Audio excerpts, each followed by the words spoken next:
தாவேகாவுக்கும் ம். திமுகவுக்கும் தான் அடுத்த நேரடி போட்டி. அது கேட்கும்போது சிரிப்பா தான் இருக்கு. ஏன்னா, யதார்த்த களத்தை புரிந்து அரசியல் செய்பவர்களாக விஜயோ, விஜய் கூட இருக்கிற நபர்களோ அப்படிப்பட்டவர்களாக இல்ல. நீங்க எல்லா மேடைகளிலும் விஜய் பேசிய பேச்சுக்கள்லாம் எப்படி இருக்குங்கிறது நம்ம பொதுவெளியில பார்க்குறோம். இன்னைக்கு சோஷியல் மீடியா கன்டென்ட்டே விஜயா மாறி இருக்கிறார் அப்படிங்கிறது தான். ஏன் அவர் கோட் பண்ண ஒரு சென்டென்ஸை கோட் பண்றாரு, ஒரு கவிதையை குறிப்பிடுறாரு. அது எழுதினவர் பார்த்தீங்கன்னா வேற யாரோ இருக்கிறாரு. ஸோ அப்ப தவறான பாதையில விஜயை வழிநடத்தக்கூடிய ஆட்களோடு விஜய் பயணித்துக் கொண்டிருக்கிறார். இன்னும் அரசியல் புரிதலற்ற நபராக இருக்கிறார் அப்படிங்கிறது தான். ஏன்னா விஜயை பொறுத்த வரைக்கும் ஒரு ஸ்டேட்மெண்ட் சொல்றாரு, மன்னராட்சி அப்படிங்கிறார். இந்திய விடுதலைக்கு பிறகு மன்னராட்சி இந்தியாவில் நடக்குதான்னு விஜய்க்கு தெரியுமான்னு எனக்கு தெரியல. அப்ப ஏன்னா அரசர்கள் காலத்துல மன்னராட்சிங்கிறது தந்தைக்கு பின்னால் மகனுக்கு முடிசூட்டுவது மன்னராட்சி.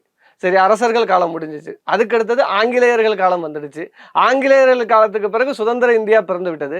சுதந்திர இந்தியாவில் குடியரசு ஆகி நாம இன்னைக்கு மக்களால் தேர்ந்தெடுக்கப்பட்ட உறுப்பினர்களாக, சட்டமன்ற உறுப்பினர்களாக, நாடாளுமன்ற உறுப்பினர்களாக தேர்ந்தெடுக்கப்பட்டு இன்னைக்கு மத்தியிலும் மாநிலத்திலும் ஆட்சி நடத்துகிற அதிகாரத்தை மக்களிடத்துல கொடுத்திருக்கிறோம்.